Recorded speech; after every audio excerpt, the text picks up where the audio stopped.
Melayu yang tidak seharusnya berulang daripada sejarah lama, bahawa ada orang sanggup dihap kawan daripada belakang hanya semata-mata kerana kepentingan untuk menang dalam pilihan raya. Saya sekali lagi ulur tangan kepada Yusri, bersedia untuk memberikan tempat yang seluas-luasnya sepanjang tempoh yang ada ini untuk beliau memperjelaskan apa kedudukan sebenarnya yang telah pun dinyatakan oleh beliau tadi untuk disampaikan kepada masyarakat dan rakyat. Dan saya ingin menyatakan satu perkara lagi, seperti mana yang saya sebut sebelum ini. Saya kira bahawa dengan pengakuan yang dibuat oleh Yusri ini masih ada ruang untuk Rohaizan tadi saya mengundurkan diri daripada banyak lagi perkara-perkara yang menyentuh soal perbuatan-perbuatan yang tidak melambangkan seorang yang beretika, seorang yang punya integriti sebagai seorang pengamal undang-undang sebelum ini, termasuk kepada penduduk di Dun Permata Pasir. Saya ingin katakan bahawa saya hanya boleh bertimbang mungkin dalam sehari dua ini. Kalau keadaan memaksa, saya akan mendedahkan satu perkara lagi yang berkaitan dengan Rohaizan, yang membabitkan beberapa orang penduduk di Dun.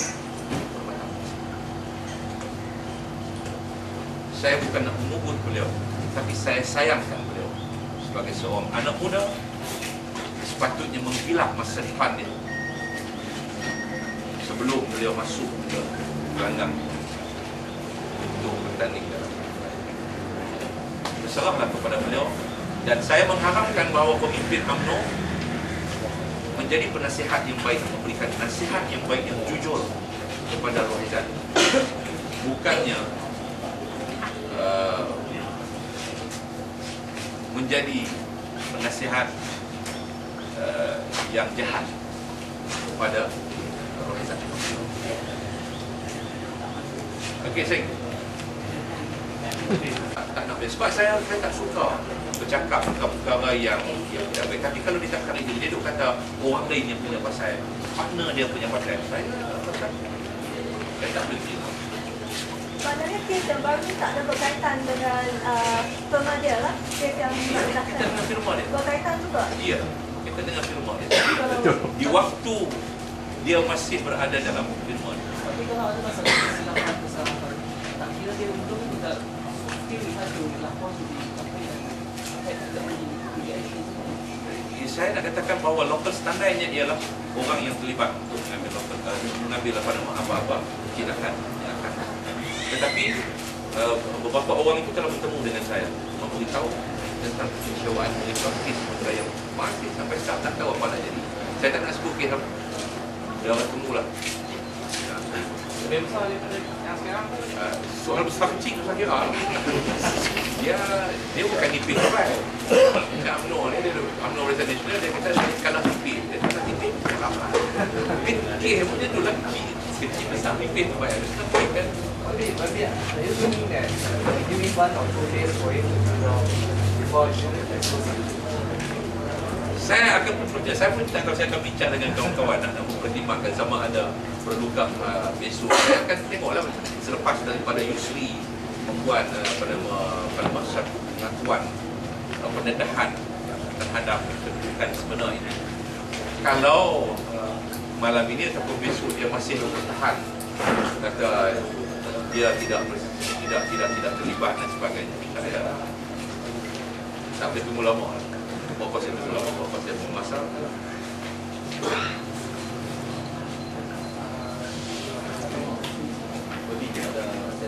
Tadi pasal ada ditanya pada kalau dia pilih di sini, dia nak pilih siapa?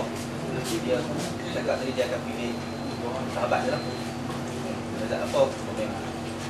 Tapi dia kata sahabat dia berkhianat.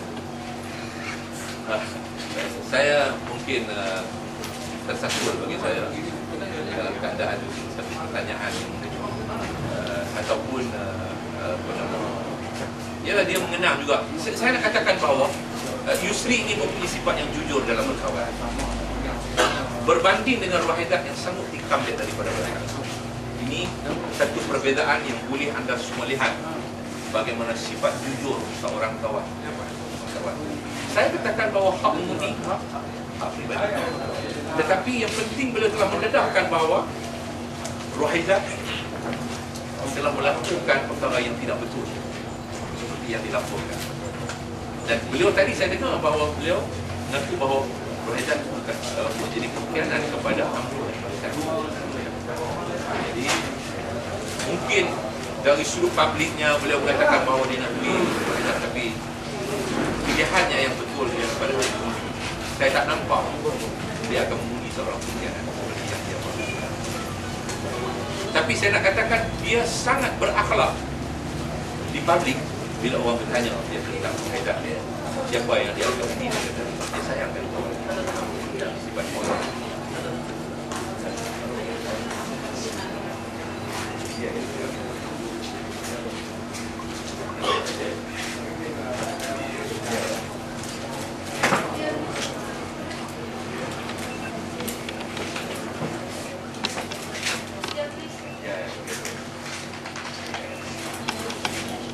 Okey.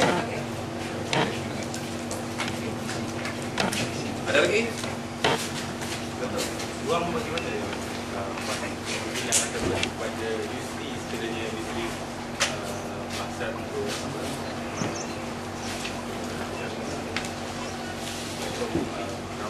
kita akan berbincang dengan dia apa kemampuan, apa upayaan, kesediaan beliau dalam bentuk yang baru. Saya tak boleh katakan dalam bentuk ini, tapi kita ini tidak bersedia dalam bentuk yang saya tawarkan. Jadi kita akan berbincang bagaimana kesediaan beliau, apa yang beliau sedia untuk membersihkan nama baik dia. Betul. Terima kasih ada. Ya. Ada kenapa kali ini PAS dilihat memilih strategi untuk membangkitkan soal calon Barisan Nasional, tapi menjurus ke arah kalau kita tengok ingat 90% tu mungkin terjurus ke arah Raizal kan. Kenapa adakah ini satu strategi yang menguntungkan kepada PAS dengan calon ini attack ni? Begini, kita tidak boleh membiarkan rakyat dihina dengan memilih calon yang tidak punya integriti, yang tidak punya ability untuk mewakili rakyat di kawasan ini. Kita tidak boleh membiar propaganda-propaganda PM yang mempengaruhi rakyat untuk mengundi seorang calon walaupun dari segi integriti dan kredibilitinya, segi moralitinya begitu rendah sekali. Saya terkejut bahawa bagaimana pemimpin Barisan Nasional boleh mengatakan bahawa Rohaidah sebagai calon terbaik untuk mereka. Paling bersih. Dia mengatakan calon terbaik dan paling bersih. Saya pun heran macam mana Datuk Zain Hamidi boleh mengungkap perkataan ini. Saya tak tahu mungkin Datuk Zain Hamidi dia tak faham. Lain soal kotor kerana Kalau orang lain tu lagi teruk lah. Kalau macam ni punya buat pun bersih lah kadang-kadang. yang paling bersih yang ada dalam.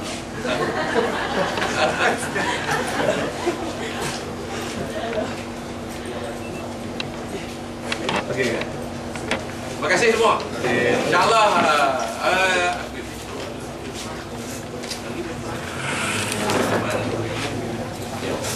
besok pukul 11 pagi ya. Kalau saya ada perkembangan pada malam ini, saya akan buat sekedar. esok pagi.